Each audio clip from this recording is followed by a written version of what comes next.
Alright, so in this video, I want to go through how you can use Spintax to book more meetings and to sign more clients, and also what Spintax is for anyone who doesn't know what it is. So yeah, first of all, what is Spintax? So Spintax stands for spinning syntax, and what that means is you can basically give it a list of words or phrases to choose from when it's sending out a message. So, for example, if you have a phrase that can be said different ways, for example, in the greeting part of the email, you could say hi, you could say hey, you could say what's up, you could say all these different things, and ultimately they mean the same thing.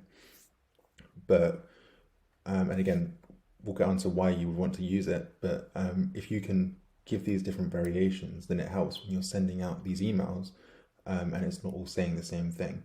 So yeah, as I said here, it spins through your messages and rotates through the options that you give it.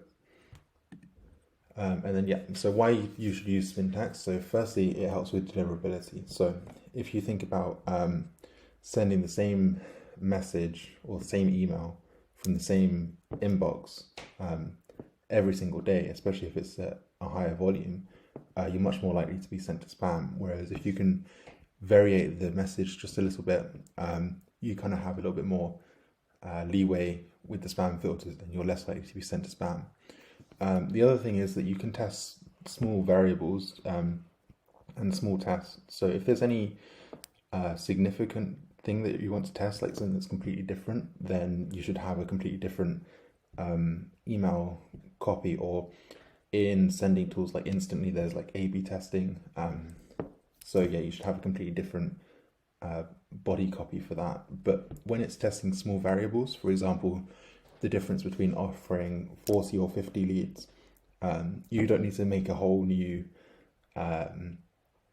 email body script, right? Because you're just testing this small thing. So you can test 40 or 50 leads. The same thing is, for example, if you were testing between offering leads versus clients, you can do that as well. And so yeah, how to use Spintax, and you can use this in most sending tools. Just make sure if you're using an email automation tool, make sure that it can use Spintax, otherwise it might not come out on the other end quite how you want it to. But I recommend using Instantly, and Instantly does support this. So yeah, if you're unsure, just use Instantly.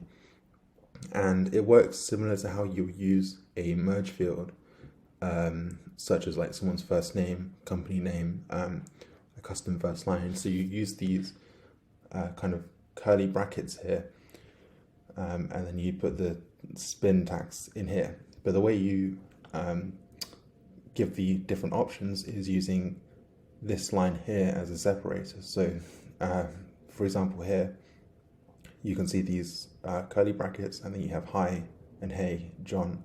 I should probably put some quotations around here so you can see where it starts and stops, but this could output hi John or hey John, and that's a very basic example, but you can see how this can work. And you can use this multiple times in your copy, and you can use it to create essentially infinite variations.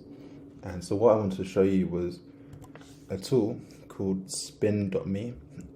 This is a 1, not an I, but I'll leave a link to this in the description. And it can basically help you to test out how it will look before you just put it into Instantly or whatever sending tool and just send it out. So you can see, you can put in these different variations, and it will give you all the variations that are valid. So you can just go through and make sure they all make sense.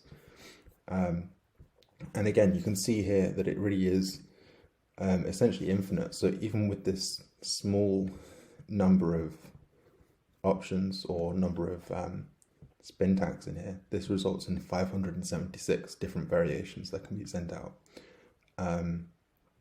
And again, another thing to think about is you can see here after the separator there's nothing there. So one of the options is to have kind of like an optional word, right? So you can see here this comes out as spin.me as a beautiful content text spinner, but this one doesn't have the word beautiful in it because it's going between this, right? and you can see it's happened to a lot of these other ones as well. So you can also use it to test adding in certain words or phrases where maybe it would also make sense where it was also blank.